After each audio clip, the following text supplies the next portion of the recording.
اللهم صل على محمد وآل محمد. اعوذ باللہ من الشیطان اللعین الرجیم. بسم اللہ الرحمن الرحیم. رب اشرح لی صدری ویسر لی امری واحلل عقدۃ من لسانی یفقہوا قولی. ان اللہ وملائکتہ یصلون علی النبی یا ایھا الذین آمنوا صلوا علیہ وسلموا تسلیما. اللہم صل علی محمد وآل محمد. پچھلے دنوں ایک روایت نظر سے گزری. اس روایت کو آپ کے سامنے پیش کرنے کی جسارت کر رہا ہوں، اور یہ روایت آج کے دور سے اور ماحول سے عین مطابقت رکھتی ہے. ابان بن تغلب، ابو بصیر، سدیر سیرفی اور مفضل بن عمر ہمارے چھٹے امام جعفر صادق علیہ السلام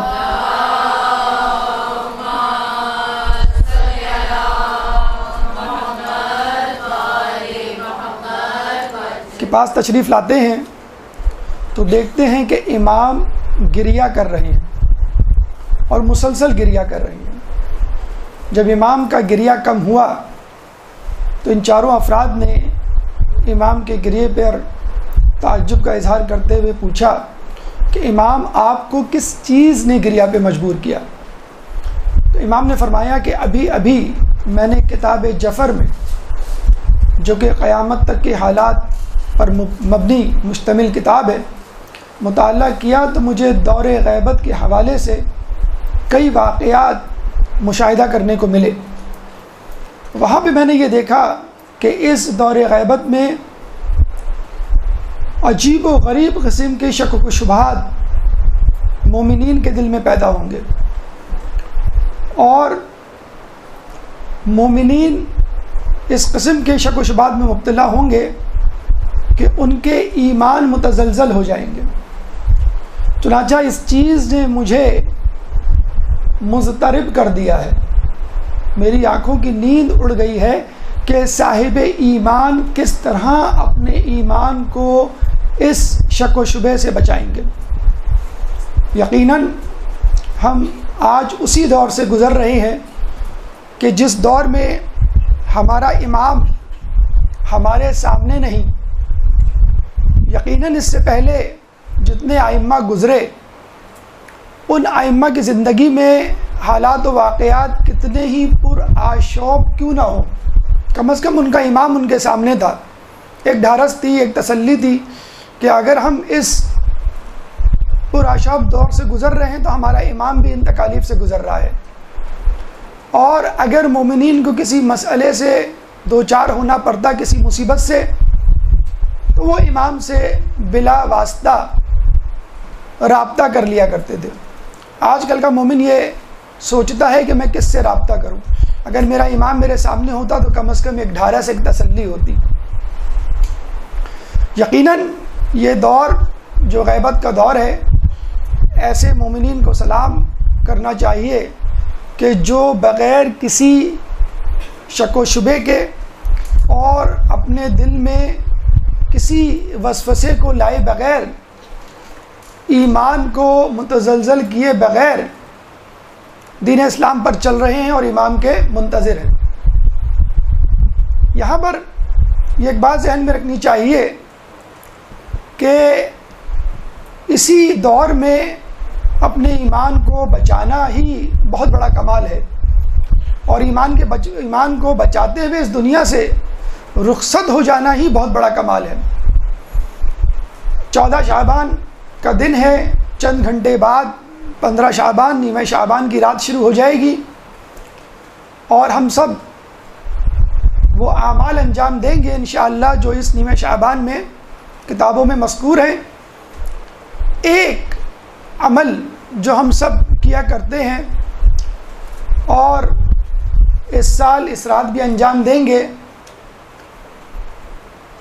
دھڑکتے دلوں اور لڑکھڑاتی انگلیوں سے امام کو عریضہ لکھنا. اس میں ہم اپنا حال دل اس میں لکھیں گے، اور ہو سکتا ہے کہ نوک قلم پھسل جائے اور زبان پر شکوے شکایات تحریر کا روپ دھار لے، اور بے اختیار زبان سے نکلے کہ امام اب تو آ جائیے. کسی مومن کا دل توڑنا اچھی بات نہیں ہوتی. مومن کا دل رکھ لیجئے. اور عجب نہیں کہ وہاں سے جواب آئے کہ میں اسی مومن کے دل کے ٹکڑوں کو تو جمع کر رہا ہوں. میں کہاں پردہ غیبت میں فارغ بیٹھا، میں اسی مومن کے سینے کے زخموں کو جو اس نے ماتم کر کے اپنے سینے پہ تمغے کی صورت میں سجائے، اس پہ مرہم تو رکھ رہا ہوں، اور کیا کر رہا ہوں. گریہ و زاری میں چاکے گریباں ہونے والے کپڑوں کو رفو کر رہا ہوں. مومنین کے گناہ آلودہ دامن کو اپنے اشکوں سے دھو رہا ہوں. میں کہاں فارغ بیٹھا ہوں. اور جہاں تک آنے کی بات ہے تو دیکھو، میں آنے کے لیے تیار ہوں، لیکن تم میرے استقبال کے لیے تیار نہیں. دیکھا جائے تو امام ہمیں اس زحمت، اس شرمندگی سے بچانا چاہتے ہیں کہ شاید ہم اس سے دوچار ہو جائیں اگر امام اس وقت آ جائیں. ہماری مثال اس طالب علم کی سی ہے جو اپنے استاد سے مسلسل یہ کہہ رہا ہے کہ استاد میرا امتحان لے لیجئے، میں امتحان دینے کے لیے بےتاب ہوں. اور استاد اس سے مسلسل یہ کہہ رہا ہے کہ بیٹا ابھی تمہاری تیاری نہیں. اگر استاد اس کا امتحان لے لے تو کیا ہوگا کہ اس طالب علم کو فیل ہونے کی شرمندگی سے دوچار ہونا پڑے گا. تو دیکھا جائے امام کے ظہور کا نہ ہونا بھی ہمارے لیے عافیت ہے، ورنہ کتنے چہرے بے نقاب ہو جائیں گے، کتنی زیادہ ہم کو شرمندگی ہوگی. چنانچہ اس عافیت کے دور سے، غیبت کے دور سے فائدہ اٹھائیے اور اپنی تیاری کو مکمل کیجیے. تیاری کے حوالے سے بہت ساری گفتگو کی جاتی ہے. ابھی اس سے پہلے جو لیکچر ہوا غالباً وہ بھی اسی حوالے سے تھا کہ امام کی غیبت میں ہم کیسے ان کی تیاری کریں. بہت ساری کتابیں آپ نے پڑھی ہوں گی، دروس سنی ہوں گے، مجالس سنی ہوں گی، ویب سائٹس کو وزٹ کیا ہوگا. آج ہم ایک الگ جہت سے اس تیاری کے حوالے سے روشنی ڈالنے جا رہے ہیں. دیکھیں، ایک ہوتی ہے تیاری اور ایک ہوتی ہے آمادگی. مثلا ایک اسٹوڈنٹ نے امتحان کی تیاری تو کی بھی ہے، لیکن اس کو یہ نہیں معلوم کہ پرچہ کس نوعیت کا ہوگا. ایم سی کیو ہوگا، شارٹ کوسچن آنسرز ہوں گے، ٹرو اینڈ فالس ہوگا، کتنے سوالات ہوں گے، آپشنز ہوں گے کہ نہیں ہوں گے، کتنے گھنٹے میں کرنا ہوگا، وغیرہ وغیرہ. تو یہ عین ممکن ہے کہ یہ اسٹوڈنٹ فیل ہو جائے. ہمارا ایک اسٹوڈنٹ تھا، رات بھر اس نے تیاری کی، اور دوسرے دن جب ہم نے اس سے پوچھا کہ کیسا پیپر ہوا، اس نے کہا بہت خراب. تو ہم نے کہا کہ تم نے تو رات بھر تیاری کی ہے، شب بیداری کی ہے، تمہارا پیپر کیسے خراب ہو سکتا ہے؟ تو اس نے کہا کہ جب میں پیپر دینے گیا تو میری فزکس کے پیپر کی تیاری تھی، پتہ چلا پرچہ کیمسٹری کا تھا. ایسا بھی ہو سکتا ہے کہ آپ نے پوری تیاری تو کی، جب امام آئے تو پتہ چلا کہ صورتحال کچھ اور ہے، امام کو کسی اور قسم کے لوگ چاہیے، آپ نے کسی اور طرح سے تیاری کی ہوئی تھی. تو یہ بھی عین ممکن ہے کہ امام کو جن لوگوں کی ضرورت ہو وہ لوگ تیاری تو کر رہے ہیں، لیکن اس طرح تیاری نہیں کر رہے جس طرح امام کو مطلوب ہے. مثلا آپ کو کہا جاتا ہے کہ کیمسٹری کا پیپر ہے، لیکن کیمسٹری کی کون سی کتاب؟ بہت سارے آتھرز کی کتاب ہے. اگر آپ کو وہ کتاب مل بھی گئی تو کن چیپٹرز کا ہے، کون سے چیپٹر انکلوڈ ہیں، کون سے چیپٹر شامل نہیں ہیں، یا سوال کس طرح پوچھا جائے گا، وغیرہ وغیرہ. اس لیے ضروری ہے کہ امام کے آنے کے بعد امام کی حکومت کے خدوخال، امام کے ظہور کے بعد امام کے وقت کا ماحول کا ادراک ہونا چاہیے ہمیں. اسی لیے آج جو موضوع ہم آپ کے سامنے پیش کرنے جا رہے ہیں وہ ہے حکومت مہدی کے خدوخال. یعنی جب امام آئیں گے تو ان کی حکومت کی خدوخال یا انفراسٹرکچر کیا ہوگا اور کیا ہم اس کی تیاری کر رہے ہیں. مخلص تو ہیں, تیاری بھی ہو رہی ہے, لیکن اس نہج پہ تیاری ہو رہی ہے جو امام چاہتے ہیں. یہ ہماری گفتگو کا مقدمہ آپ کے اذہان کو آمادہ کرنے کے لیے آج کے موضوع کے حوالے سے. اب اس موضوع کا دوسرا مقدمہ جس میں آسان ہو جائے گا آپ کو اس گفتگو کو سمجھنے کے لیے کہ ہمارے لیے یہ کیوں ضروری ہے کہ ہم اس ماحول, اس حکومت کے خد و خال کو پہچانیں تاکہ ہم امام کی حکومت میں ایڈجسٹ ہو سکیں. ان کے سپاہی بننا تو بہت دور کی بات. ایک درود پڑھ دے محمد والے محمد. اللہم صلی علی محمد.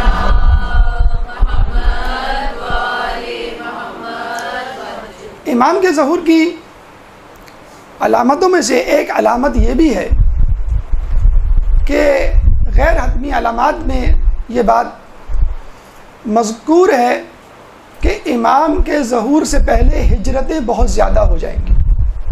اور آپ آج کل دیکھ لیجئے کہ دنیا میں ہجرتوں کا بہت زیادہ ٹرینڈ بن گیا ہے اور بڑی تعداد میں لوگ خصوصی طور پہ مسلمان ممالک سے یورپی ممالک امریکہ کی طرف ہجرت کر رہے ہیں.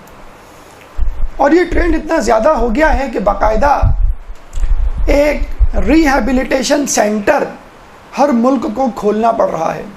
یعنی جو مہاجرین آتے ہیں ان کو اس سینٹر میں ٹھہرایا جاتا ہے اور اس سینٹر میں باقاعدہ ٹریننگ دی جاتی ہے اور اس ملک کے کلچر سے روشناس کروایا جاتا ہے اور پھر کہیں جا کے ان کو اس کی سٹیزن شپ دی جاتی ہے. ایک زمانے میں ان ممالک میں جہاں انگلش بولی جاتی ہے جانے کے لیے آئیلیٹس اینڈ ٹوفل کا ایگزام ہوا کرتا تھا کہ اگر آپ کو ان کی لینگویج نہیں آئی تو آپ ان کے ممالک میں کیسے ایڈجسٹ کریں گے.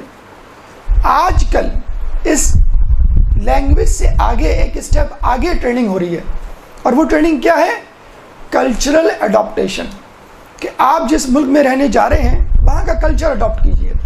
اب ایک شخص جو ایران, عراق, پاکستان جیسے کنزرویٹو ملک یا ماحول سے امریکہ اور یورپ جا رہا ہے تو وہاں کا جو آزادانہ ماحول ہے, مادر پدر ماحول ہے, گناہوں سے بھرپور ماحول ہے یا دینداری سے آری ایک ماحول ہے, اس ماحول میں ایڈجسٹ ہونے کے لیے آپ کو باقاعدہ ٹریننگ دی جاتی ہے. ناروے میں پہلے یہ سینٹر کھلا, فن لینڈ میں یہ سینٹر کھلے, بیلجیم میں یہ سینٹر کھلے, اب اٹلی میں یہ سینٹر کھلا ہے اور باقاعدہ آئے دن کسی نہ کسی ملک کے ریہیبلیٹیشن سینٹر یا دوسرے لفظوں میں برین واش سینٹر کا تذکرہ موجود ہوتا ہے. اور ان سینٹرز میں فقط یہ دعوت دی جاتی ہے کہ اب تک آپ نے جو زندگی گزاری وہ غلط تھی, آپ نے جو دینداری کا ماحول گزارا وہ ایک جبر تھا, آپ نے اب تک جو عقائد اپنائے رکھے وہ وہم اور وسوسے سے زیادہ نہیں تھے. آئیے اس دور کی طرف, اس ماحول کی طرف, اس ملک کی طرف جہاں پہ فریڈم آف ایکسپریشن ہے, اب جو چاہیں اپنی زبان پہ لے آئیں. یہاں پہ ہر قسم کے تعلقات قائم کرنے کی آزادی ہے. یہاں پہ ضروری نہیں کہ آپ اپنے والدین کی بات مانیں, یہاں ضروری نہیں کہ آپ اپنے بیوی بچوں کے ساتھ رہیں. آپ آزاد ہیں, آپ جس طرح چاہیں زندگی گزاریں. آپ خدا کے سامنے جواب دہ نہیں ہیں, آپ مسجدوں میں جانے کے پابند نہیں ہیں. آپ کی مرضی, 4 دن کی زندگی ہے اور اس کو مکمل طور پہ انجوائے کر کے گزارنا ہے. یہ وہ ماحول ہے.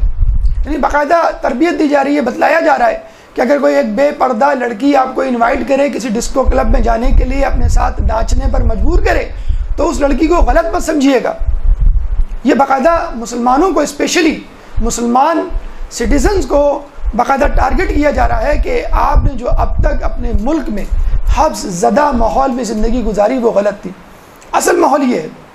اور آپ دیکھ لیں باقاعدہ سازش کے تحت مسلمان ملکوں میں حالات خراب کیے جا رہے ہیں اور پھر انہی ممالک سے چند 100 لوگوں کو امیگریشن دے کر گویا ان اسلامی ممالک پر احسان جتایا جا رہا ہے. ایک تو آپ نے پہلے خود حالات خراب کیے, کسی کے گھر میں آگ لگائی اور پھر آپ اس کو کہیں کہ ہمارے گھر میں آ جاؤ 2-4 دن کے لیے. تو یہ ماحول پیدا کیا جا رہا ہے. کیوں؟ تاکہ آپ جب ان کے ماحول میں جائیں تو آپ کو ایک سائیکالوجیکل لینگویج میں کہا جاتا ہے سائیکالوجیکل شاک یا کلچرل شاک. آپ کو وہ کلچرل شاک نہ لگے. آپ بے پردگی، شراب نوشی، موسیقی اور مادر پدر آزاد ماحول کو دیکھ کر پریشان نہ ہو جائیں. جس طرح لوگوں کو باقاعدہ برین واش کر کے ریہیبلیٹیشن سینٹر میں تربیت دے کر ایک فاسق و فاجر ماحول کے لیے تیار کیا جا رہا ہے، بس سمجھ لیجئے غیبت کا دور بھی ایسا ہی دور ہے. بس فرق یہ ہے کہ ریورس فینومینا ہے. وہاں آپ کو فاسق و فاجر اور دنیا داری کی تعلیم دی جا رہی ہے، اور غیبت کے زمانے میں آپ کو تیار کیا جا رہا ہے کہ تم ایک بے دین ماحول میں رہ رہے ہو، فاسق و فاجر ماحول میں رہ رہے ہو. جب امام آئیں گے تو دیندار ماحول ہوگا، چنانچہ تم ذہنی طور پہ اپنے آپ کو تیار کر لو. تو دیکھا جائے غیبت کا دور جتنا طویل ہوگا اتنا ہی زیادہ آپ کے لیے آسانی ہے. جیسے اسٹوڈنٹ کو کہا جائے جو امتحان تمہارا 1 ہفتے بعد ہونا تھا اب 1 مہینے بعد ہوگا، وہ کتنا خوش ہو جائے گا کہ اچھا ہوا مجھے تیاری کے لیے مزید زیادہ وقت مل گیا. ہم جیسے نکمے لوگوں کے لیے تو کم از کم ایک نیوز اچھی نیوز ہوگی کہ بھئی امام کی غیبت کا دور اور ہو گیا، ہمیں تھوڑی سی تیاری کا موقع مل گیا. میں ان کی بات نہیں کر رہا کہ جن کی تیاری مکمل ہے. ایک بات ذہن میں رکھ لیجئے کہ دنیا سائنسی دریافت، خوشحالی، ترقی کے حوالے سے اسی طرف جا رہی ہے جس طرف امام چاہتے ہیں.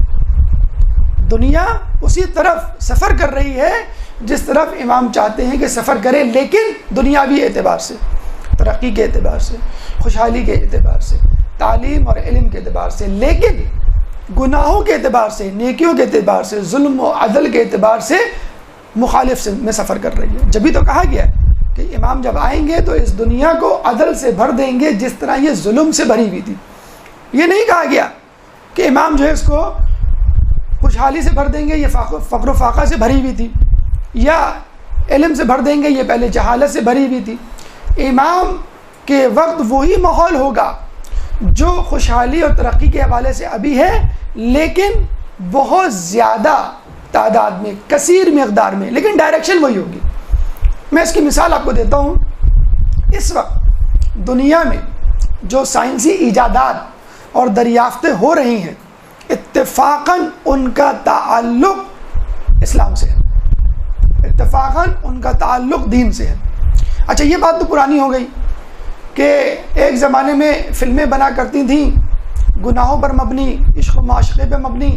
آج کل اسلام سے متعلق فلمیں بن رہی ہیں، عقائد سے متعلق فلمیں بن رہی ہیں، باقاعدہ ڈرامے بن رہے ہیں عقائد اور اسلام سے متعلق. اسی طرح اس وقت جو بہت بڑی بڑی سائنسی دریافتیں یا ایجادات ہو رہی ہیں، آپ کو یقین نہیں آئے گا کہ ان کا تعلق ہمارے عقائد سے. اس کا مطلب یہ نہیں کہ سائنسدان خدا کو ثابت کرنے جا رہے ہیں، اسلام کو ثابت کرنے جا رہے ہیں، نہیں. ان کا تو مقصد یہ تھا کہ ہم انسانیت کے لیے مزید سہولیات پیدا کریں، انسان اس دور میں مزید با اختیار بن جائے. سائنس اور سائنسدانوں کا پورا زور اسی پر ہوتا ہے، انسان زیادہ سے زیادہ با اختیار ہو اور انسان زیادہ سے زیادہ سہولیات کا حامل ہو اور وہ آزاد ہو اپنے کاموں میں، کوئی اس کے اوپر روک ٹوک نہ ہو. لیکن عجیب اتفاق ہے کہ دنیا میں جو اس وقت بڑی بڑی دریافتیں، بڑی بڑی تحقیقات ہو رہی ہیں، ان کا تعلق بلا واسطہ خدا سے ہے، دین اسلام سے. کیسے؟ میں 2-3 مثالیں دوں گا، لیکن وضاحت فقط ایک ایجاد یا ایک دریافت کی کروں گا کیونکہ وہ ہمارے امام کی غیبت سے متعلق ہیں. ایک درود پڑھ دیں محمد والے کو.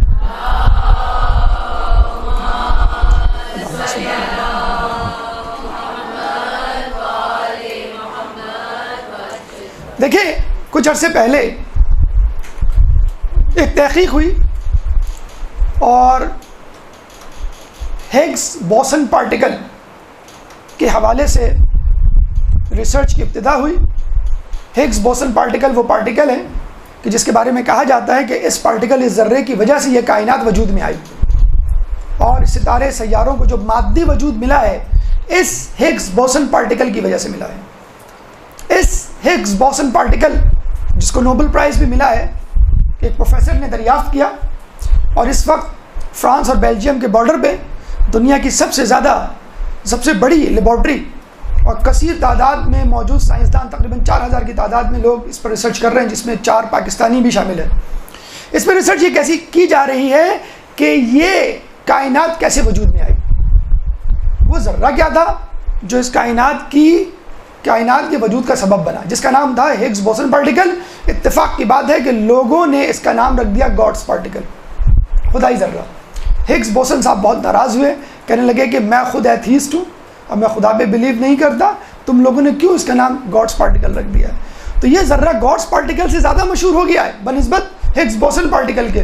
اب لوگوں نے باقاعدہ طور پہ یہ کہنا شروع کر دیا کہ ہم تو کہتے تھے خدا نے جو ہے وہ کن کہا اور فیکون، یعنی یہ کائنات وجود میں آ گئی۔ سائنسدان بھی یہی کہتے ہیں، یہ ذرہ چند سیکنڈ کے لیے کائنات میں آیا اور کائنات جو ہے باقاعدہ طور پہ وجود میں آ گئی۔ ایک اور تھیوری، ریسرچ کلوننگ، کہ جس کے ذریعے کہا یہ جاتا ہے کہ انسان کا سیل لے کر اس جیسا انسان بنایا جا سکتا ہے، اور وہ چلے تھے تخلیق انسان میں دخل اندازی کرنے۔ ہگز بوسن پارٹیکل کیا تھا؟ تخلیق کائنات میں دخل اندازی، کہ ہم امریکہ، یورپ، پاکستان، افغانستان، یہ چھوٹے موٹے خطوں کی بات نہیں کر رہے، ہم تو خدائی ذرہ ہگز بوسن پارٹیکل کو قبضے میں کر کے خود کائنات بنائیں گے، اور کسی کی کیا مجال جو ہماری کائنات میں دخل اندازی کرے، خدا کی بھی کوئی مجال نہیں۔ پروفیسر اسٹیفن ہاکنگ خدا پہ بلیو کرتا ہے، اس وقت دنیا کا سب سے بڑا سائنٹسٹ ہے، آئنسٹائن جیسا اس کا اسٹیٹس ہے۔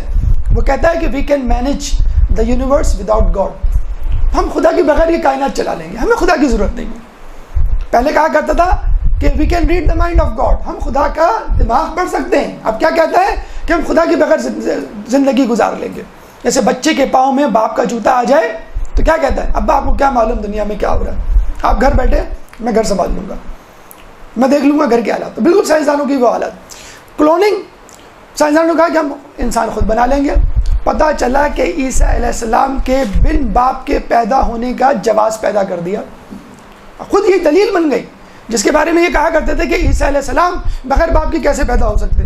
تو ہم کہتے ہیں بھئی آپ نے خود ہی تو کلوننگ کا ایکسپیریمنٹ کر کے یہ ثابت کر دیا کہ ایک انسان اپنے جیسا انسان پیدا کر سکتا ہے بغیر باپ کے۔ میٹر اینٹی میٹر تھیوری، ایک بوتل میں میٹر، ایک بوتل میں اینٹی میٹر، ان دونوں کو ملائیں تو اتنی زیادہ انرجی پروڈیوس ہوگی کہ انسان زمین سے لے کے مریخ کا سفر چند گھنٹوں میں طے کر لے گا۔ ہم بھی یہی کہتے ہیں کہ آپ عقل اور اپنے اندر بیٹھے ہوئے اینٹی میٹر یعنی نفس کو ملائیں اور اپنی عقل کو فاتح قرار دیں، آپ بھی عالم ملکوت کا جو ہے مشاہدہ کریں گے۔ لیکن یہاں پر وہ ریسرچ جو امام زمانہ کی غیبت سے متعلق ہے اس کے بارے میں میں گفتگو کرنا چاہوں گا، اور وہ ریسرچ ہے ڈارک میٹر۔ ایک درود پڑھ دیں محمد والے محمد۔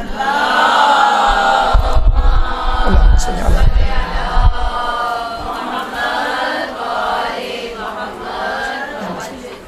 غور سے سنیے گا اس ڈارک میٹر کی ریسرچ کو۔ انشاءاللہ اس ریسرچ کے اختتام پر آپ خود کہیں گے کہ واقعی امام زمانہ ہیں اور غیبت میں ہیں اور وہ نظام کائنات چلا رہے ہیں۔ سائنسدانوں نے ایک جگہ بیٹھ کے گریویٹیشنل فورس کیلکولیٹ کرنا شروع کی، کشش ثقل، جس کو نیوٹن نے دریافت کیا تھا۔ تو انہوں نے اندازہ لگایا کہ کمرے میں 4 دیواریں اور 2 چھتیں، لیٹ سے ان کی گریویٹیشنل فورس کیا ہوتی ہے؟ جو میٹر ہوتا ہے، جو مادہ ہوتا ہے، مادہ ایک دوسرے کو کھینچتا ہے، اس کشش کو کشش ثقل یا گریویٹیشنل فورس کہتے ہیں۔ انہوں نے کمرے میں بیٹھ کے کیلکولیٹ کیا کہ اس کمرے کی گریویٹیشنل فورس یا کشش ثقل 6 نیوٹن ہونی چاہیے، 4 دیواریں، 1 چھت اور 1 فرش۔ لیکن پتہ چلا کہ اس کی گریویٹیشنل فورس یا کشش ثقل 100 نیوٹن ہے، یعنی 94 نیوٹن زیادہ، 94% گریویٹیشنل فورس زیادہ آ رہی ہے۔ وہ پریشان ہو گئے، دوسرے کمرے میں گئے، وہاں بھی یہی معاملہ، ہونا چاہیے 6 نیوٹن اور گریویٹیشنل فورس آ رہی ہے 100 نیوٹن۔ وہ چلے گئے میدان میں، وہاں پہ بھی یہی حال، پہاڑوں پر وہاں پہ بھی یہی حال، سمندر میں وہاں پہ بھی یہی حال، صحرا میں وہاں بھی یہی حال۔ تو وہ اس نتیجے پہ پہنچے اگر گریویٹیشنل فورس ہر جگہ زیادہ آ رہی ہے تو اس کا مطلب کیا ہوا کہ جو مادہ ہمارے سامنے موجود ہے اس کے علاوہ بھی کوئی اور ہے جو یہاں موجود ہے۔ وہ مادہ موجود ہے لیکن وہ مادہ ہمیں نظر نہیں آ رہا، وہ مادہ انویزیبل ہے۔ جو یہ فورس اپلائی کر رہا ہے. پہلے انہوں نے سوچا تھا یہ مادہ 25% ہوگا, پھر انہوں نے کہا نہیں 50% ہے, پھر انہوں نے کہا 75% ہے. اب وہ کہہ رہے ہیں کہ نہیں, یہ مادہ جو انویزیبل ہے, جو ڈارک میٹر ہے جسے کہتے ہیں, یہ 94% ہے. اب ہم سائنسدانوں کو کیسے کہیں کہ ہم تو آپ کو سالوں سے کہہ رہے ہیں کہ بھائی ضروری نہیں کہ جو چیز موجود ہو وہ نظر آئے. آپ ہم سے یہی کہا کرتے تھے نا, ایک زمانے میں انگلینڈ میں بیکن, اور اس کے بعد سائنسدانوں کی لائن لگ گئی کہ جو چیز نظر نہیں آتی اس کو نہیں مانو, خدا نظر نہیں آتا نہیں مانو, جنت دوزخ نہیں نظر آتی نہیں مانو, فرشتے نظر نہیں آتے نہیں مانو, جن نظر نہیں آتے نہیں مانو. اور اب کہا جا رہا ہے امام نظر نہیں آتا تو کیا فائدہ, نہیں مانو. تو ہم کہتے ہیں کہ اگر کوئی چیز نظر نہیں آتی اور نہیں ماننا چاہیے تو آپ ڈارک میٹر کے پیچھے کیوں پڑے ہوئے؟ یہ کہاں سے آئی اضافی کشش ثقل جس کے لیے آپ کہہ رہے ہیں کہ ایک مادہ ہے جو موجود ہے لیکن ہمیں نظر نہیں آ رہا؟ تو بھئی ہمیں دکھا دیجئے کیوں نظر نہیں آ رہا. وہ اتنا چھوٹا ہے, اس کے پارٹیکل اتنے رقیق ہیں, اتنے باریک ہیں کہ وہ ہمیں نظر نہیں آ رہے. تو پھر کیسے اثر ڈال رہے ہیں؟ اثر ڈال رہے ہیں. ہم بھی تو یہی کہہ رہے ہیں کہ اگر مادہ نظر نہ آنے کے باوجود اثر ڈال سکتا ہے تو کیا امام پردہ غیبت میں رہ کر اس دنیا پہ اثر نہیں ڈال سکتا؟ ایک درود پڑھ دے محمد والے محمد.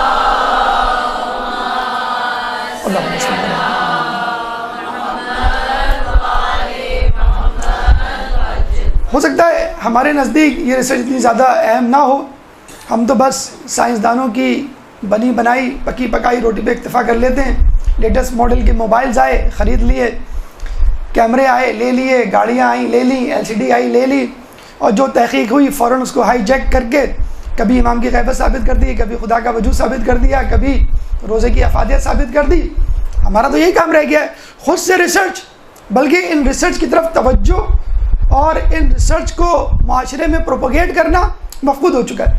اس ریسرچ کی اتنی زیادہ اہمیت ہے کہ امریکہ میں ایک شخص کو جب ضرورت پڑی ڈارک میٹر پہ ریسرچ کے لیے تو اس نے امریکہ کی اسٹیٹ ساؤتھ ڈیکوٹا میں ایک سونے کی کان کو رینٹ پہ لیا, اور رینٹ پہ لے کر چند مہینے ڈارک میٹر کا ایکسپیریمنٹ کیا. وہ ڈارک میٹر کا ایکسپیریمنٹ کامیاب ہو گیا, نوبل پرائز مل گیا. اس کے بعد اس نے کہا کہ یہ جگہ یعنی یہ سونے کی کان میرے لیے بڑی امپورٹنٹ ہے.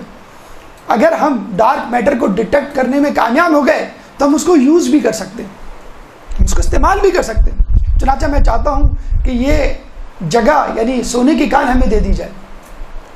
ہمارے یہاں ہوتی تو ہم اس کو مار کے باہر نکال دیتے کہ یہ سونے کی کان ہے, کوئلے کی کان نہیں ہے. یقین کیجئے وہاں کی گورنمنٹ نے سونے کی کان کو بند کر دیا, سونا نکالنے کے کام کو بند کر دیا, اور اس سونے کی کان کو لیبارٹری میں تبدیل کر دیا.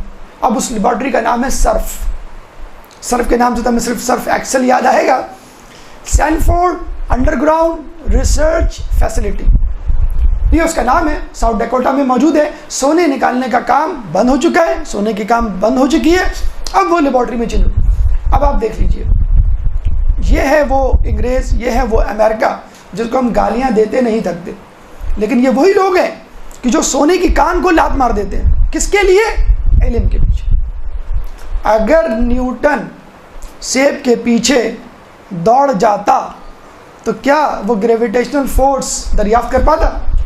ہم باغ میں جائیں پڑھیں اور سیب گرے, ادھر ادھر دیکھ کے فوراً سیب پہ جھپٹا مار لیں گے اور کھانا شروع کر دیں گے.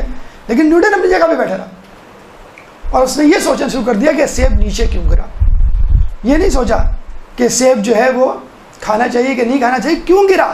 اور پھر اس سوچ نے جو ہے اس کو گریویٹیشنل فورس دریافت کرنے پہ مجبور کر دیا. ہم تو وہ ہیں کہ جو مجلس میں جانے سے پہلے پوچھتے ہیں کہ نیاز میں کیا ہے, یہ نہیں کہ کون پڑھے گا کیا پڑھا. اکثر پوچھیے آپ کہاں گئے تھے, مجلس میں کیا ہوا, کیا تھا, بریانی تھی. ارے بھائی جو ذاکر آیا تھا, جو عالم آیا تھا, اس نے کیا پڑھا, یہ یاد نہیں, آواز نہیں آ رہی تھی. ارے آواز نہیں آ رہی تو آگے جا کے بیٹھ جاتے. ارے نہیں, دیکھ کے ساتھ بیٹھے ہوئے تھے, آپ کو معلوم ہے نیاز ختم ہو جاتی. جب تک نیاز سے بے نیاز نہیں ہوں گے ذلیل ہوتے رہیں گے. اب اس کا مطلب یہ نہیں کہ نیاز کی بے احترامی شروع کر دیں, نیاز کا احترام اپنی جگہ, لیکن تمام تر توجہ اگر سیب پر ہوگی تو پھر آپ امام کی غیبت کو نہیں ثابت کر سکتے. تو خدا را یہ پیٹ پوجا سے باہر نکلیں اور اپنی توجہ جیولری، سونے اور نیاز اور کھانے پینے کے علاوہ کسی اور چیز پہ دیجیے. علم کو خدا نے بھوک میں چھپا رکھا ہے، لوگ اسے شکم سیری میں تلاش کرتے ہیں. بہرحال سائنس کی یہ ثقیل اصطلاحات اگر آپ کو سمجھ میں نہ آئے تو چند بازاری اخباری عوامی جملے آپ کو سمجھا دیں گے کہ امام غیبت میں رہ کے کس طرح کاروباری زندگی چلا سکتے ہیں. کہیں بم کا دھماکہ ہو جائے، ٹارگیٹ کلنگ ہو جائے، کوئی سانحہ ہو جائے، یا آف شور کمپنیز کی سیکریٹ لیک ہو جائے تو ہم کیا کہتے ہیں؟ پڑوسی ملک. ہم کیا کہتے ہیں؟ پس پردہ دشمن عناصر. ہم کیا کہتے ہیں؟ خفیہ سرگرم عناصر. ہم کیا کہتے ہیں؟ مخفی سازشیں. ہم کیا کہتے ہیں؟ Under world. اور سیاسی میدان تو چھوڑیے، خود ہماری عملی زندگی میں اس نہ نظر آنے والی کمائی کا کتنا ہاتھ ہے. اوپر کی کمائی، بہت آپ نے نام سنا ہوگا، اوپر کی کمائی حاصل کر کے لوگ کتنا اوپر چلے گئے. بھئی یہ کیا ہوتی ہے اوپر کی کمائی؟ کہاں ہوتی ہے؟ کہاں لکھی؟ کہیں بس یہ اوپر کی کمائی نظر نہیں آتی. اور نوجوانوں کے حوالے سے انٹرنیٹ یا فون یا کسی اور طریقے سے خفیہ عشق و معاشقے، یہ تمام چیزیں خفیہ طور پہ تو ہو رہی ہیں.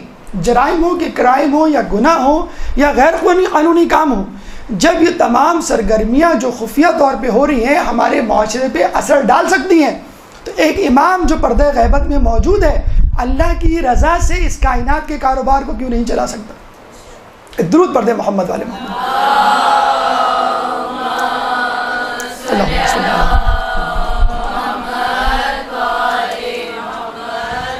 بتلانا یہ مقصود ہے کہ امام کا جب ظہور ہوگا، امام کے آنے والے دور میں جو ماحول ہوگا وہ اسی ماحول، اسی ان چیزوں کا تسلسل ہوگا جو ہمارے آس پاس رونما ہو رہی ہیں. آنے والے دور میں مثلا اگر فرض کر لیں کوئی آپ سے یہ پوچھے کہ اگر امام غیبت میں رہ کر اس دنیا کا کاروبار چلا سکتے ہیں تو بھائی ٹھیک ہے، ان کو غیبت میں رہنے دیجئے، کیوں ڈسٹرب کر رہے ہیں؟ کیوں ان کو ظہور پہ مجبور کر رہے ہیں؟ اگر آپ لوگوں کو اتنا زعم ہے، اتنا فخر ہے مسلمانوں کو کہ امام غیبت میں رہ کر ہماری حفاظت کر رہے ہیں اور گاہے بغائے ملاقات بھی کر رہے ہیں، تو بھائی ان کو رہنے دیجئے، کیا ضرورت ہے حکومت قائم کرنے کی؟ تو سب سے اہم چیز، سوال جو آپ کے ذہن میں اٹھنا چاہیے وہ یہ کہ امام کی حکومت کی ضرورت کیا ہے. نمبر 1 ہماری گفتگو کا پہلا مرحلہ. نمبر 2 راستہ کیا ہوگا امام کے ظہور کا، امام کی حکومت کا، امام کی حکمرانی کا. نمبر 3 طریقہ کار کیا ہوگا. نمبر 4 امام کی حکومت کی خد و خال، انفراسٹرکچر کیا ہوگا. نمبر 5 امام کی حکومت کا عالمی انداز. اور اس کے بعد امام کی مدت حکومت. ایک ایک کر کے انشاءاللہ ان مراحل پہ گفتگو ڈالیں گے، روشنی ڈالیں گے. ایک درود پڑھ دیں محمد والے محمد.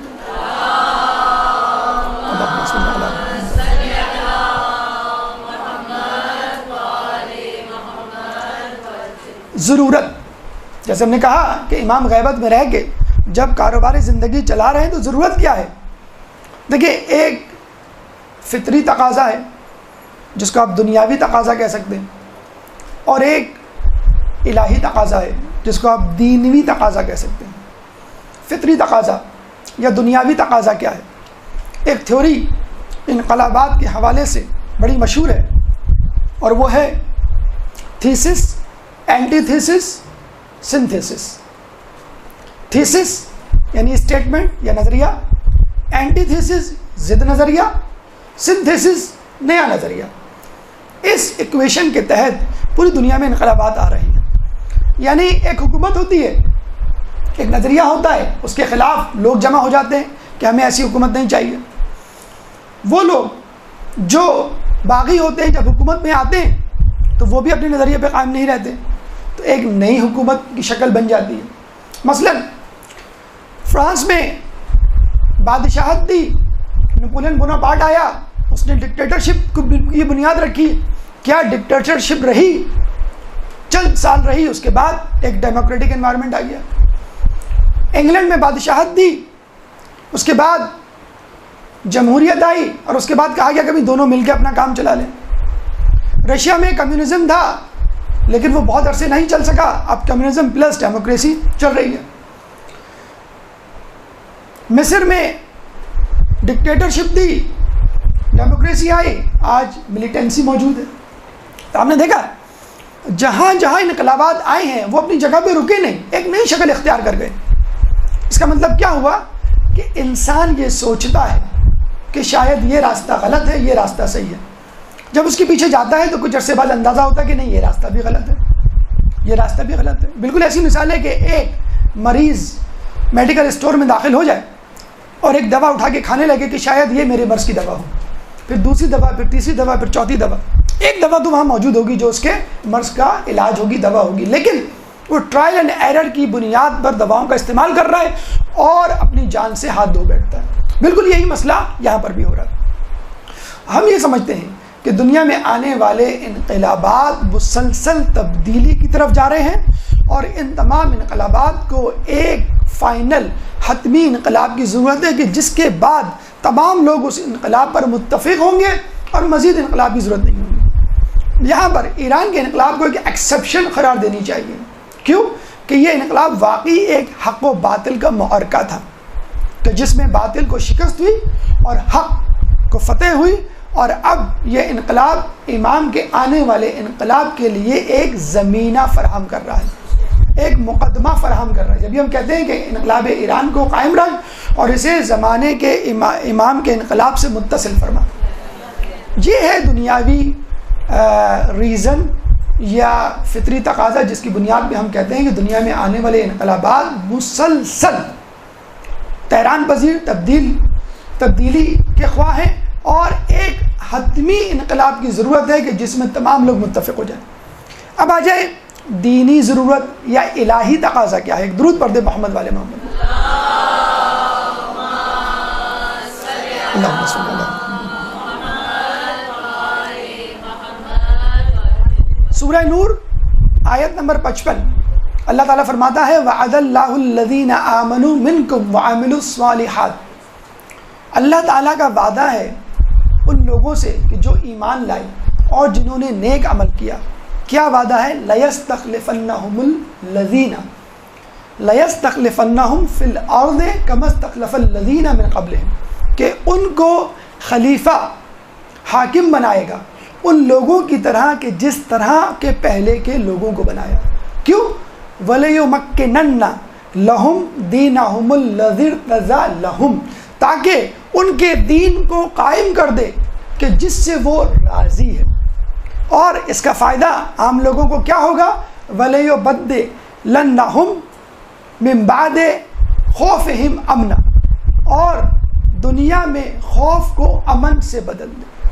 دیکھیں اللہ تعالیٰ یہاں پہ لَيَسْتَخْلِفَنَّهُمْ کا لفظ استعمال کر رہا ہے. لام عربی میں لام تاکید کہا جاتا ہے. لام کے اوپر زبر ہو اور کسی لفظ سے پہلے آئے تو ہم اس کو لام تاکید کہتے ہیں، یعنی ضرور بالضرور.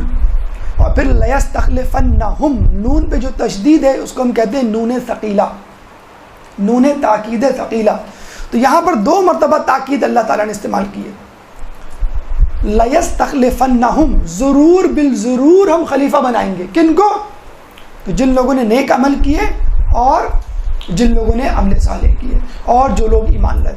اتفاق کی بات یہ ہے کہ ہمارے 12 اماموں میں 2 اماموں کو یہ شرف حاصل ہوا یا ہوگا کہ وہ زمین پر ظاہری خلافت کے مالک بنے، ایک پہلے امام اور ایک آخری امام. اس کے بعد اللہ تعالیٰ کیا فرماتا ہے کہ ہم اس دین کو قائم کر دیں گے جس سے ہم راضی ہوں گے. اس کا مطلب کیا ہوا؟ اگر انسان خود خلیفہ بن جائے، خود حکمران بن جائے، خود حاکم بن جائے تو ضروری نہیں کہ اللہ اس سے راضی ہو، لیکن اللہ جس کو خلیفہ بناتا ہے اس سے راضی ہو جاتا ہے. اور یہ وہی رضاعت ہے، یہ وہی رضا ہے کہ جس کے لیے اللہ تعالیٰ نے غدیر خم میں اعلان کیا تھا الیوم اکملت لکم دینکم واتممت علیکم نعمتی ورضیت لکم الاسلام دینا. ہم نے آج تمہارے لیے تمہارا دین مکمل کر دیا، اپنی نعمتیں تمام کر دی اور تمہارے لیے اس دین پر راضی ہو گئے. کس پہ؟ کون سے دین پہ؟ دین اسلام پر. یہ وہی رضا ہے جس کے لیے اللہ کہتا ہے کہ ان الدین عند اللہ الاسلام، کہ دین تو فقط اسلام ہے. یہ وہی دین ہے جس کے لیے اللہ فرماتا ہے ولا تموتن الا وانتم مسلمون، کہ تم کو موت نہ آئے سوائے اس کے کہ تم مسلمان ہو. تو اللہ تعالیٰ جب کسی کو خلافت عطا کرتا ہے تو اس سے راضی ہوتا ہے، اس کے دین سے راضی ہوتا ہے.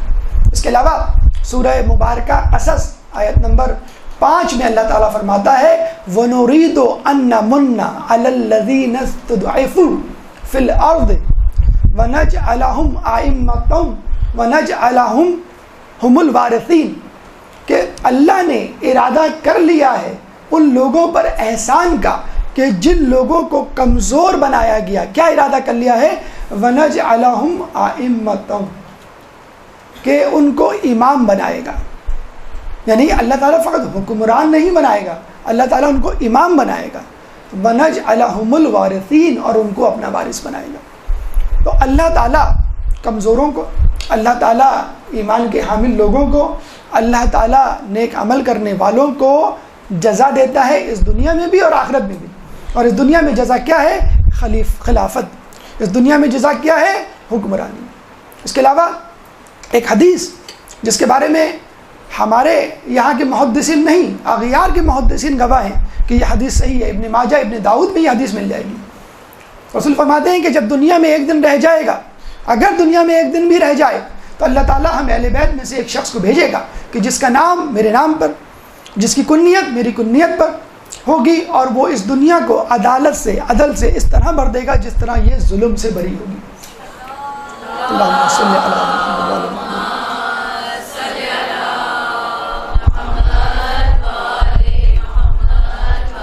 تو ہم کس نتیجے پہ پہنچے کہ چاہے دنیاوی تقاضا ہو یا دینوی تقاضا ہو، فطری تقاضا ہو یا الہی تقاضا ہو، دونوں تقاضوں کا مرکز و ممبر و محور اور نگاہ اہداف یہی ہے کہ اللہ کے نیک بندوں کو خلافت یا حکومت دی جائے. فَأَقِمْ وَجْهَكَ لِلدِّينِ حَنِيفًا فِطْرَةَ اللَّهِ الَّتِي فَطَرَ النَّاسَ عَلَيْهَا لَا تَبْدِيلَ لِخَلْقِهِ فَأَقِمْ ذَلِكَ فَأَقِمْ الدِّينَ ذَلِكَ الدِّينُ فَأَقِمْ، کہ یہی وہ دین ہے جو سیدھا ہے. یعنی اللہ تعالیٰ فرماتا ہے کہ اپنا چہرہ دین حنیف کی طرف کر لو. فطرت اللہ التی فطر الناس علیہا، یہ وہ اللہ کی فطرت ہے جس پہ اس نے انسانوں کو پیدا کیا. اور پھر لا تبدیل لخلقہ، اور اس کی خلقت کے لیے کوئی تبدیلی نہیں ہوتی. یعنی اللہ تعالیٰ اپنے اصول و ضوابط اور قوانین کو تبدیل نہیں کرتا. ذالک الدین القیم، یہی صحیح دین ہے.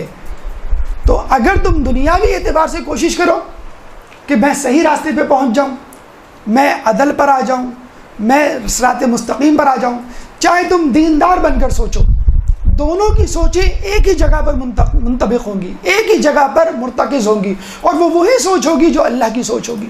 کیونکہ اللہ تعالیٰ نے انسان کو معصوم پیدا کیا ہے، اللہ تعالیٰ نے انسان کو دین فطرت پہ پیدا کیا ہے. حدیث رسول ہے کہ انسان مسلمان پیدا ہوتا ہے، یہ اس کے والدین ہیں جو اس کو عیسائی یا یہودی بنا دیتے ہیں. چنانچہ ہم ضروری سمجھتے ہیں کہ امام کا ظہور اس دنیا کے لیے فطری تقاضوں کے عین مطابق ہے.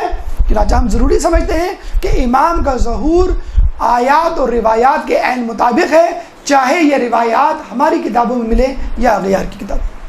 ہماری گفتگو کا دوسرا مرحلہ کہ امام کی حکومت کا راستہ کیا ہوگا. لیکن اس سے پہلے ایک درود پڑھ دیں محمد والے محمد.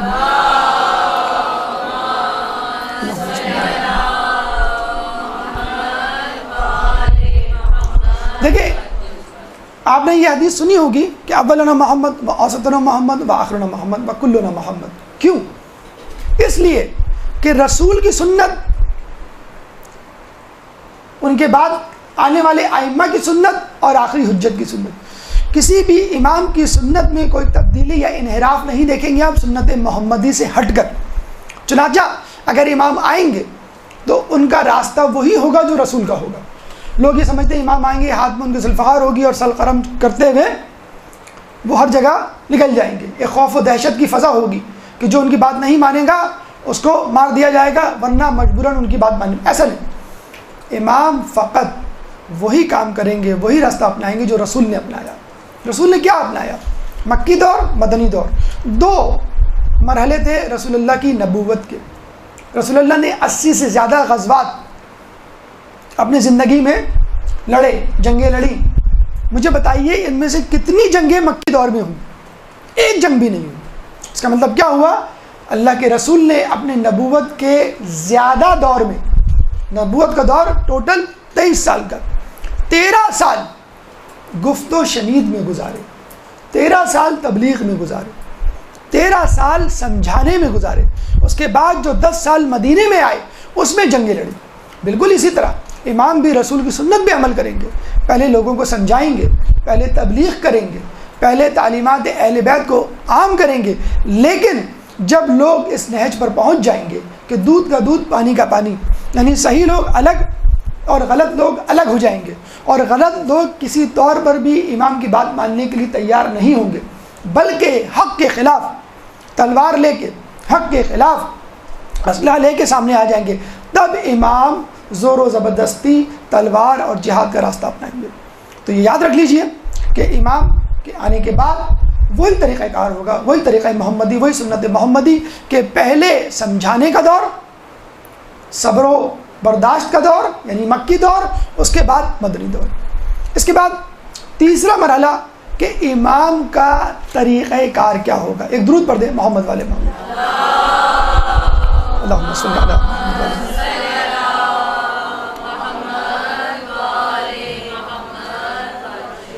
آئنسٹائن سے ایک دفعہ پوچھا گیا کہ تیسری جنگ عظیم کیسے لڑی جائے گی. آئنسٹائن نے جواب دیا کہ مجھے نہیں معلوم تیسری جنگ عظیم کیسے لڑی جائے گی, لیکن چوتھی جنگ عظیم لکڑی اور پتھروں سے لڑی جائے گی. اور جب اس سے پوچھا گیا ایسا کیوں, تو اس نے کہا کہ تیسری جنگ عظیم میں اتنے خطرناک ہتھیار استعمال کیے جائیں کہ دنیا مکمل طور پہ تباہ و برباد ہو جائے گی. چند گنے چنے لوگ بچیں گے, سائنس اور ٹیکنالوجی دنیا سے مفقود ہو جائے گی, فقط پتھر اور لکڑی ہوگی. اور اگر چوتھی جنگ عظیم ہوئی تو لوگ اسی پتھر اور لکڑی کو استعمال کریں گے. اور کچھ افراد, کچھ علماء, کچھ مجتہدین, ایک مکتبہ فکر یہ بھی کہتا ہے کہ جب دنیا اس دور میں واپس پہنچ جائے گی تو امام جب ذوالفقار لے کے آئیں گے تو Zulfiqar will be the latest weapon, وہ لیٹسٹ ٹیکنالوجی ہوگی. لیکن کچھ علماء اور کچھ مکتبہ فکر کے افراد اس بات میں متفق ہیں کہ امام جب آئیں گے تو اس دور کے لیٹسٹ میتھڈز, لیٹسٹ اسٹریٹجی پہ عمل کریں گے. اگر ایسا نہ ہوا, یعنی زمانہ واپس چلا گیا پتھر کے دور میں یا ڈارک ایجز میں یا پسماندہ ماحول میں, تو اس کا مطلب یہ ہوگا کہ اسلام ترقی کو پسند نہیں کرتا. چنانچہ امام کا اس ٹیکنالوجی کو استعمال کرنے کا مقصد اور اس بات کا پایہ ثبوت ہے کہ اسلام ترقی کا اور علم کا مخالف نہیں. چنانچہ امام وہی ٹیکنالوجی, وہی چیزیں استعمال کریں گے جو اس دور میں استعمال ہو رہی ہوں گی, بلکہ اس ٹیکنالوجی, اس ترقی کو مزید جلا بخشیں گے. کیسے؟ آئیے دیکھتے ہیں. ایک درود پڑھ دیں محمد والے محمد. اللہم صلی علی محمد.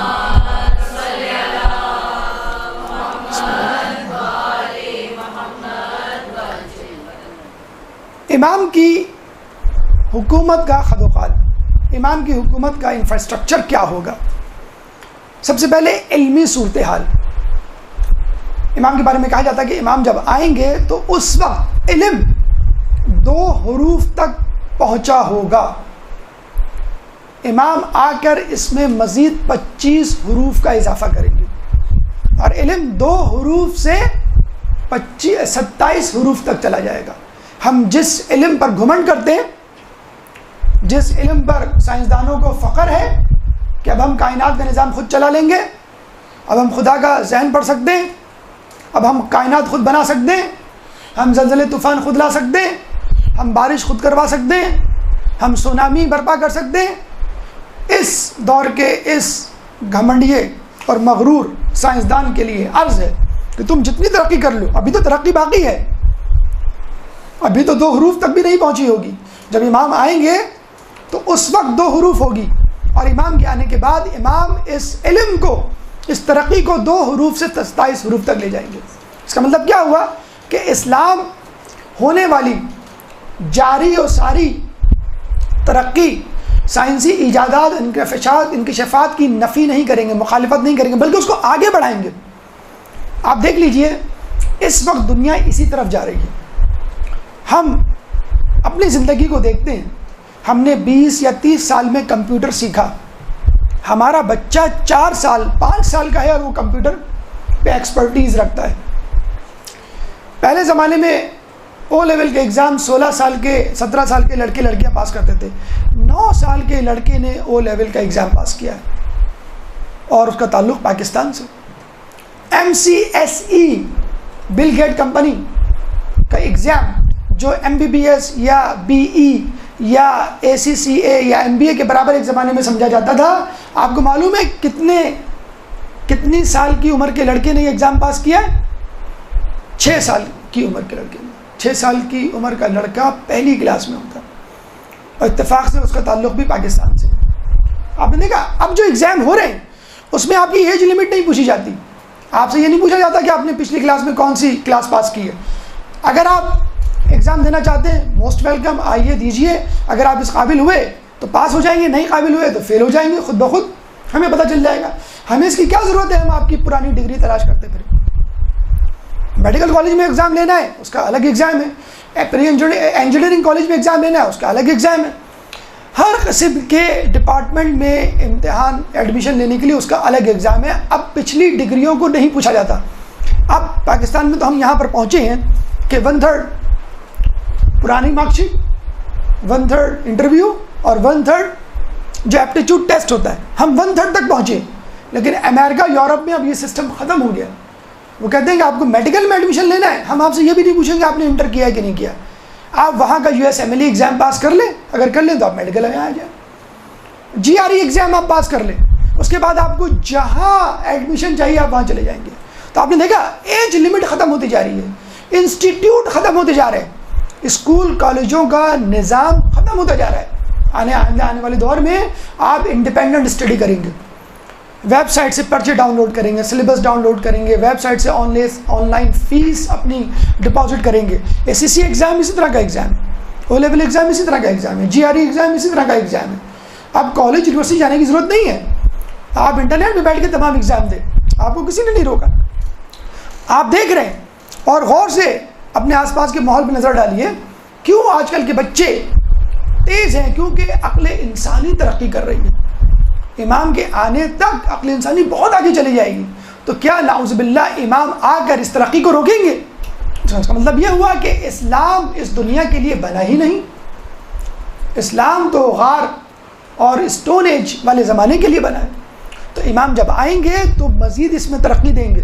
اچھا، لوگ یہ پوچھتے ہیں کہ ایک دم سے اتنی زیادہ ترقی اور اتنا زیادہ علم انسان کیسے حاصل کرے گا؟ تو کہا یہ جاتا ہے کہ امام اپنے چاہنے والوں کے سروں پر ہاتھ رکھیں گے اور ان کی عقل کامل ہو جائے گی۔ اللہم صلی علی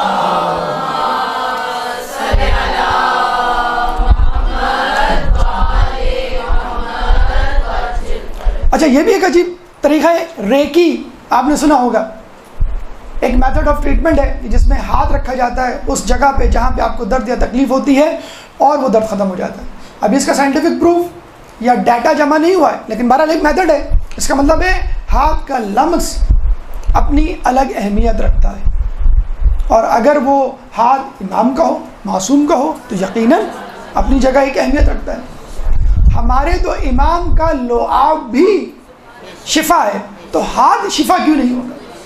امام جب کنکر کو اپنے لعاب سے مس کرتے ہیں اور اپنے صحابی کے منہ پہ ڈالتے ہیں تو وہ 72 زبانوں کا عالم ماہر بن جاتا ہے، تو امام کا ہاتھ آپ کے ذہن پہ کیوں نہیں اثر انداز ہوگا؟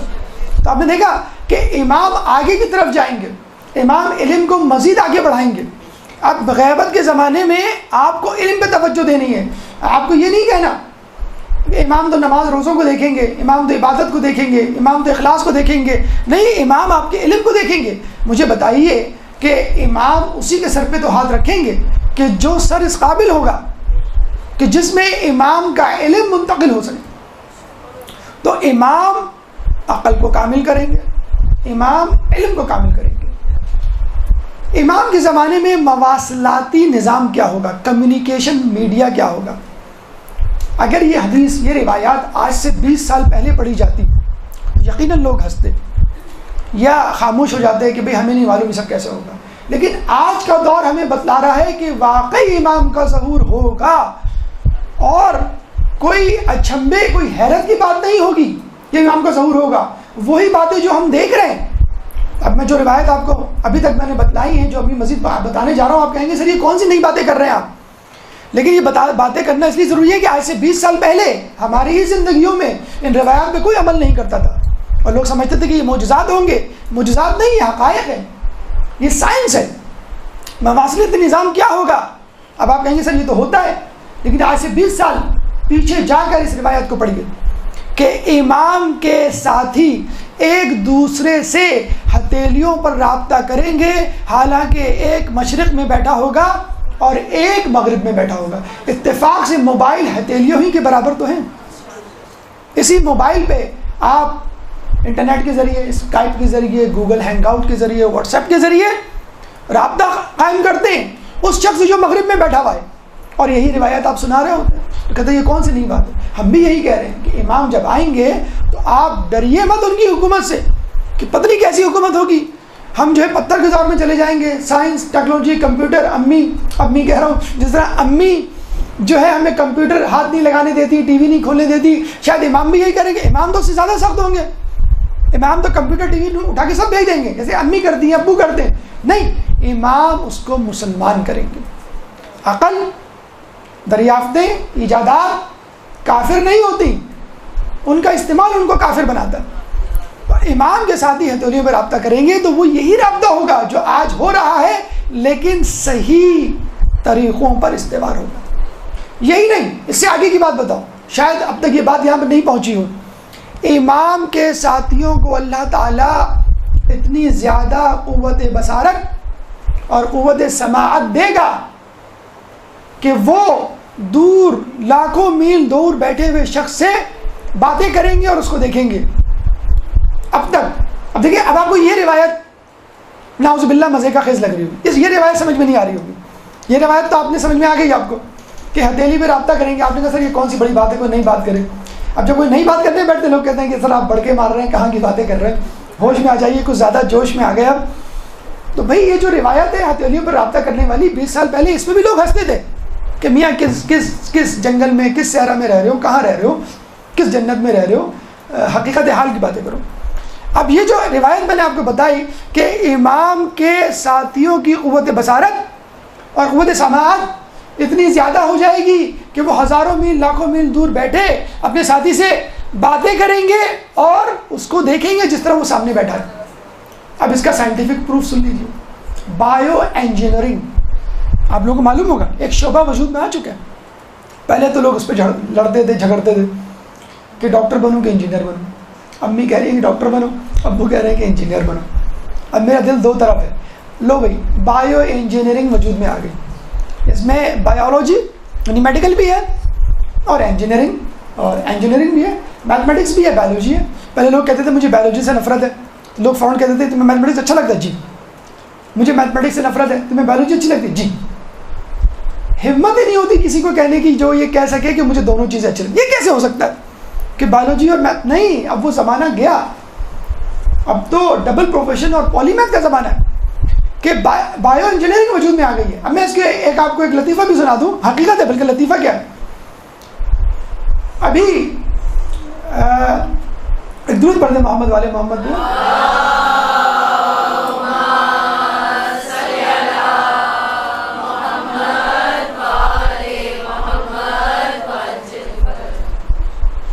ابھی جس لڑکے نے بلکہ چھوڑیں، ایک اور نئی خبر سنیں.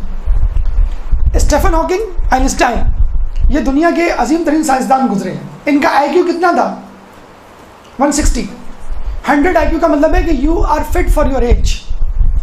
آپ کی 15 سال عمر ہے، آپ کا 100 آئی کیو آیا ہے. اس کا مطلب ہے آپ کی عقل آپ کی عمر کے مطابق ہے. 110 آیا، اس کا مطلب ہے آپ کی عمر 15 سال والی نہیں 20 سال والی ہے.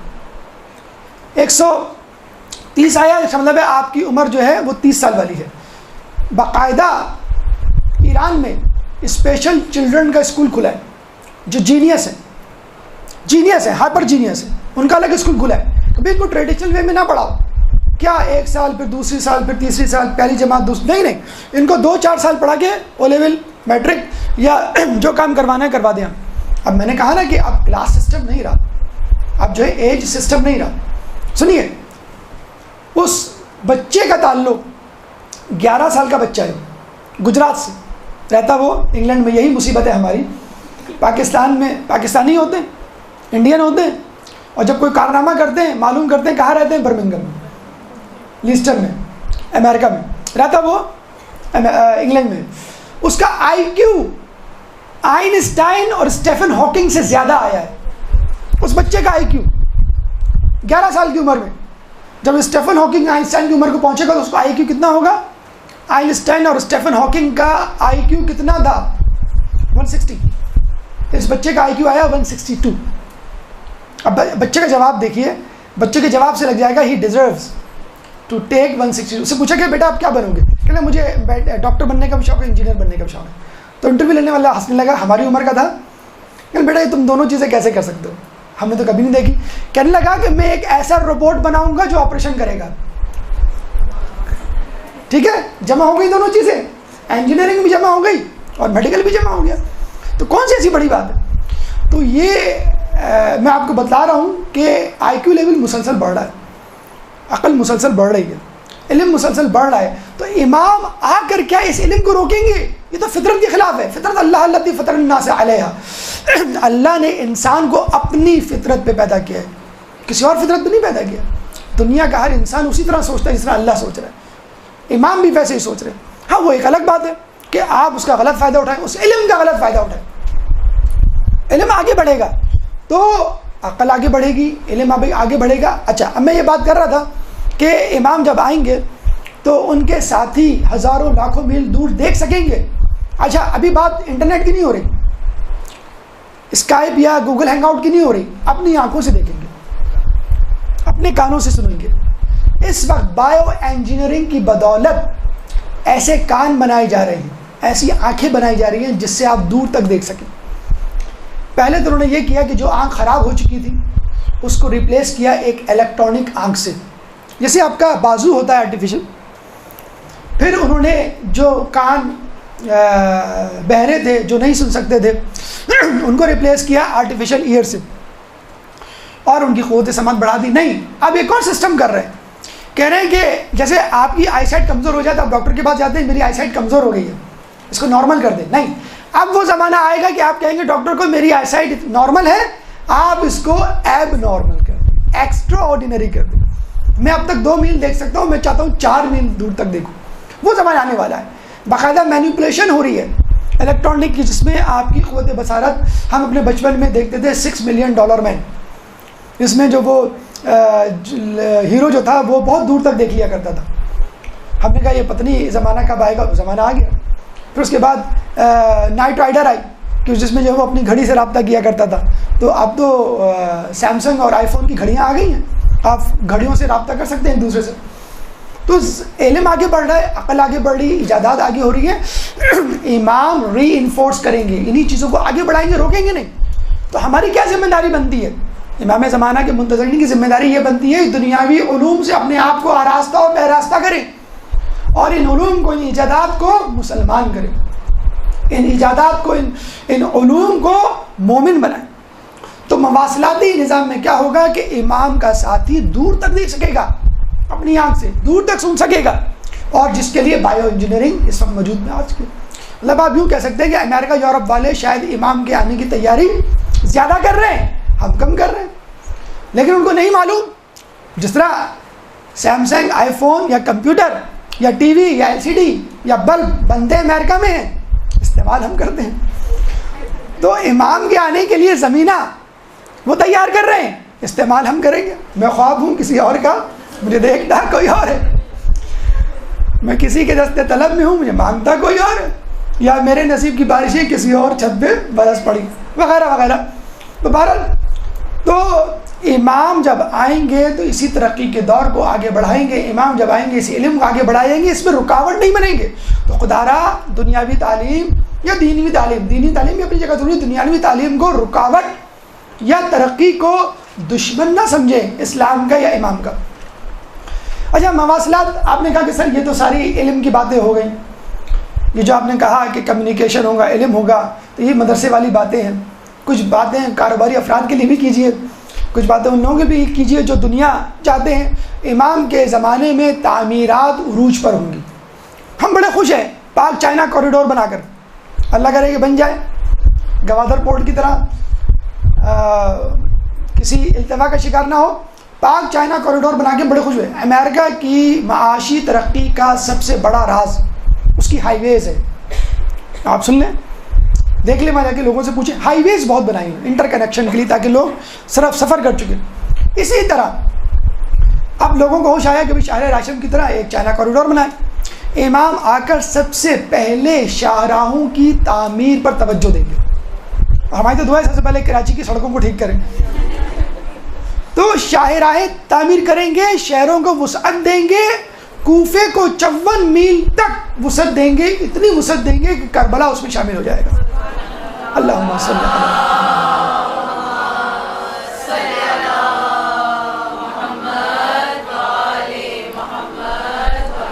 اچھا امام آگے کیا پیسوں پہ پابندی لگائیں گے کہ بس زہد اختیار کر لو, یہ سب کچھ چھوڑ دو؟ لاکھوں کے مجمع میں اعلان کیا جائے گا کسی کو پیسے کی ضرورت ہے تو وہ ہاتھ اٹھا کے لے لے. فقط ایک شخص کھڑا ہوا ہے 1 لاکھ میں. اس کا مطلب کیا ہوا کہ لوگ اتنے زیادہ خوشحال ہوں گے. دبئی UAE جا کے دیکھیں آپ کہ کوئی شیخ اگر سگنل توڑ دے اس کو پیسے دینے پڑے تو بہت خوش ہوتا ہے کہ آج جو ہے میں نے فائن بھرا اور اپنی حکومت کو کچھ دیا. تو اس زمانے میں 1 لاکھ میں 1 شخص ہوگا جو اٹھے گا کہے گا مجھے پیسوں کی ضرورت ہے. نہیں ضرورت ہوگی لوگوں کو پیسے. زمین اپنے خزانے اگل دے گی. انرجی. اچھا ایک یہ عجیب بات ہے, روایت میں آپ چاہیں تو کسی طرف بھی لے جائیں, انرجی سیکٹر کی بات کریں, پاکستان تو سب سے زیادہ پریشان ہے انرجی کے حوالے سے. اس وقت دنیا میں متبادل ایندھن کے ذرائع کی تلاش جاری ہے. کبھی کوئلے کے پیچھے پڑ جاتے ہیں, کبھی پیٹرول کے, کبھی جو ہے وہ ڈیزل کے, کبھی گیس کے وغیرہ وغیرہ, اور تلاش کرتے ہیں بھئی کیا ہماری چیز. اس وقت جو سب سے زیادہ فوکس ہے مغربی دنیا کا ترقی یافتہ ممالک کا وہ سولر انرجی پر. سولر انرجی پہ امریکہ اور یورپ میں بلکہ آپ کی وادی حسین میں بھی اب ایسی لائٹیں لگ گئی ہیں جو سولر انرجی پر, جو وہاں پہ لائٹیں لگی ہوئی ہیں خبروں پر وہ سولر انرجی سے چل رہی ہیں. ڈیفنس کلفٹن میں کئی چھتوں پہ آپ کو سولر پینل مل جائیں گے. باقاعدہ سولر AC آ گئے مارکیٹ میں. Solar AC. اب وہ الگ بات ہے کہ حکومت اجازت دے یا نہ دے, وہ ایک الگ بات ہے. سولر بلب, سولر پنکھے, سولر انرجی, سولر ریفریجریٹر. اب آئندہ آنے والا دور وہ دور ہوگا کہ لوگ بجلی, ایندھن یعنی کوئلہ, پیٹرول اور گیس CNG گیس سے بالکل مستغنی ہو جائیں گے اور سورج پر اکتفا کر لیں گے کہ سورج کافی ہے. سورج تو کہیں غائب نہیں ہوگا نا. پیٹرول کی قیمتیں اوپر نیچے ہوتی رہتی ہیں. آپ نے دیکھا ہوگا آج کل ایک دم سے امریکہ کی اسٹریٹجی میں تبدیلی آ گئی ہے اور وہ سعودی عرب کو آگے دکھانے لگا. اور 9/11 پہ جو متاثرہ خاندان ہیں ان کو اجازت دے دی گئی ہے کہ آپ 9/11 سے متاثرہ خاندان سے تعلق رکھتے ہیں, یعنی آپ کے رشتہ دار مرے ہیں تو آپ سعودی حکومت پہ کیس دائر کر سکتے ہیں. کیوں کہ اب انرجی کے آلٹرنیٹیو ذرائع انہیں تلاش کر لی ہیں. اب ان کو یہ پیٹرول کی اور یہ دقیانوسی ایندھن کی ضرورت نہیں ہے. اس کا مطلب کیا ہوا کہ لوگوں کی توجہ اب آنے والے دور میں سورج پر ہوگی بطور انرجی. اب ایک روایت سن لیجیے. روایتوں میں آیا ہے کہ جب امام آئیں گے تو ان کی روشنی ایسی ہوگی, ان کے نور کی وجہ سے لوگ سورج سے بے نیاز ہو جائیں گے. اللہ صلی اللہ.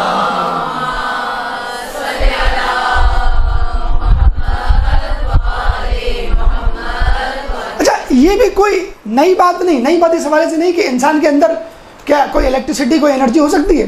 برازیل میں باقاعدہ ایسے فٹ بال گراؤنڈ بن چکے ہیں کہ جب وہاں کوئی نہیں ہوتا تو لائٹیں آف ہوتی ہیں, جب پلیئرز فٹ بالرز وہاں کھیلنے آتے ہیں تو لائٹیں جل جاتی ہیں. آپ کہتے ہیں کون سی بات ہے, انہوں نے ایک بندہ رکھ لیا ہوگا کہ جب میچ شروع ہو تو لائٹ آن کر دینا. جی نہیں, جب وہ کھیلتے ہیں تو ان کی پیروں کی دھمک سے جو وائبریشن پیدا ہوتی ہے گراؤنڈ میں اس کو الیکٹریسٹی میں تبدیل کر دیتے ہیں وہ، اور اس سے بلب جلا رہے ہیں. ابھی ایک ریسرچ آئی ہے، دنیا میں 7 ارب انسان ہیں. 7 ارب انسان ایک ساتھ 1 فٹ اچھلیں اور پھر زمین پہ گریں تو زمین میں زلزلہ آ جائے. 1 فٹ 7 ارب انسان اچھلیں اور گریں ایک ساتھ، پوری زمین میں 8 سیکٹر ریئیکٹر کا زلزلہ آ جائے، پوری دنیا تباہ ہو جائے. تو فقط اچھلنے سے دنیا میں اتنی تبدیلی آ جاتی ہے. مومن اگر متحرک ہو جائے تو کیا تبدیلی آ جائے گی؟ ایک درود پڑھ دیں محمد والے محمد.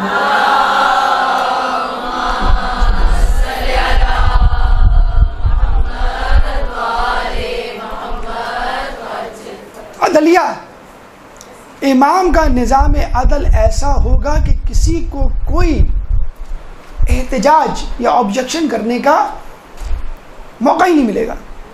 اور یہ ایسا ہو رہا ہے. آپ سگنل توڑ دیں، گھر پہنچ دیں، گھر کے دروازے پہ ٹکٹ لگا ہوتا ہے کینیڈا امریکہ میں، یہ جناب آپ نے سگنل توڑا. آپ فوراً کمپلین کر دیتے ہیں بھائی میں نے کہاں سگنل توڑا ہے. چلیں آپ ای میل چیک کر لیں. وہ ای میل چیک کر دیں تو فوٹوگراف آ جاتی ہے آپ کی کہ جب آپ کی گاڑی نے سگنل کراس کیا تھا اسی وقت CCTV نے کیپچر کر لیا تھا آپ کا فوٹوگراف. شاپس پہ جو CCTV کیمرے لگے ہوئے ہوتے ہیں. تو امام جب آئیں گے تو کہا یہ جاتا ہے کہ لوگ اپنے گھروں میں دروازے کھڑکی بند ہونے کے باوجود گناہ کرنے سے ڈریں گے کہ امام کو کوئی خبر نہ دے دے. تو اس کا مطلب ہے کوئی ایسا سسٹم امام اس وقت ایجاد کر لیں گے کہ CCTV کی ضرورت نہیں، ویسے آپ کی فوٹو جو ہے وہ امام تک پہنچ جائے گی، اور امام آپ کے دل کے حالات پر ان شواہد پر فیصلہ کریں گے جو عمومی طور پہ لوگوں سے چھپے گئے. اور سب سے آخری چیز، سب سے اہم بات جو امام کے حکومت کی ہوگی کہ تمام ادیان عالم ایک دن میں سمٹائیں گے. اس وقت کتنی اچھی حکومت کیوں نہ آ جائے، پھر بھی لوگ اپنے اپنے دین سے چمٹے رہیں گے. لیکن جب امام کی حکومت آئے گی تو وہی بات ان الدین عند اللہ الاسلام، کہ انسان جو ہے فقط اسلام پر مرتکز اور مطمئن ہو جائے گا اور تمام لوگ جو ہے اسلام کو قبول کر لیں گے. ایک درود پڑھ دیں محمد والے محمد.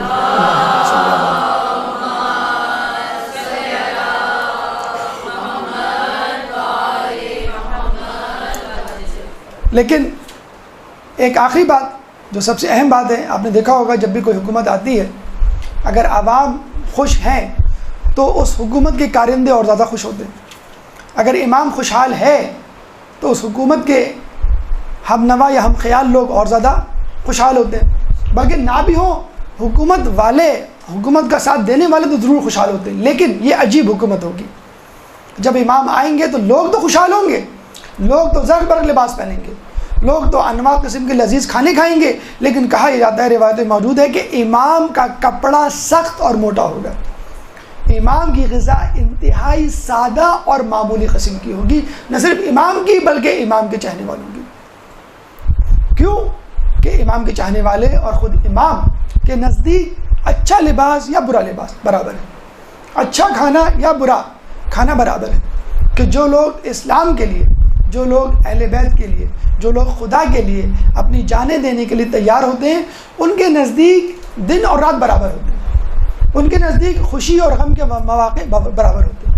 بہرحال کہنے کا مقصد یا لب لباب یہ ہے کہ اس وقت دنیا میں جتنی بھی کوششیں ہو رہی ہیں خوشحالی کی، امن کی، یا لوگوں کو انصاف دلانے کی، یہ سب ادھوری کوششیں ہیں. اصل کوشش، مکمل کوشش اور پایہ تکمیل تک لے جانے والی کوشش امام کی کوشش ہوتی ہے. سب اپنے بنائے ہوئے زندہ میں ہے محبوس، خاور کے ثوابت ہوں کہ افرنگ کے سیار، پیران کلیسا ہوں کہ شیخان حرم ہوں، نے جدت گفتار نے جدت کردار، ہیں اہل سیاست کے وہی کہنہ خم و پیچ، شاعر اسی افلاس تخیل میں گرفتار، دنیا کو ہے اس مہدی برحق کی ضرورت، ہو جس کی نگاہ زلزلہ عالم افکار. اللہ تعالیٰ سے دعا ہے کہ جو کچھ پڑھا اور سنا اس میں عمل کرنے کی توفیق عطا فرما، امام کے ظہور میں تعجیل فرما اور ہمیں ان کے جانثاروں میں شامل فرما. وآخر دعوانا الحمد للہ رب العالمین. اللجن اللجن يا مولا اللجن اللجن اللجن اللجن اللجن اللجن اللجن اللجن يا صاحب السماء اللجن اللجن